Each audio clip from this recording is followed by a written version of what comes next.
মঙ্গলবার পুলিশ ও ছাত্রলীগের নেতাকর্মীদের সাথে আন্দোলনকারী শিক্ষার্থীদের সংঘর্ষে সারা দেশে নিহতদের স্মরণে চট্টগ্রামে গায়েবানা জানাজা অনুষ্ঠিত হয়েছে। এ সময় সুসজ্জিত সাজে ব্যাপক উপস্থিতি ছিল পুলিশের। নামাজের ঠিক আগ মুহূর্তে আইনশৃঙ্খলা বাহিনীর একটি সাজোয়া যানের উপস্থিতি দেখলে সেটিকে পেছনে হটান আন্দোলনকারীরা। বুধবার বিকেল ৪টার দিকে নগরের লাল দিঘি মাঠে উপস্থিত হন শিক্ষার্থীসহ প্রায় হাজারো মানুষ। পরবর্তীতে গায়েবানা জানাজা অনুষ্ঠিত হয়। তবে হত্যার শাস্তি ও কোটা সংস্কারের আগ পর্যন্ত ঘরে ফিরবেন না বলে ঘোষণা দেন বক্তারা। এ সময় ছাত্রলীগ, পুলিশসহ কোটা বিরোধী নানা স্লোগানে মুখর হয় ঐতিহাসিক লাল দিঘি ময়দান।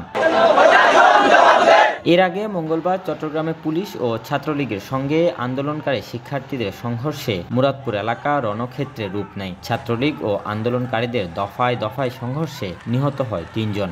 এরপরই নিহত শিক্ষার্থীদের মাগফিরাত কামনায় গায়েবানা জানাজার ঘোষণা দেয় শিক্ষার্থীরা।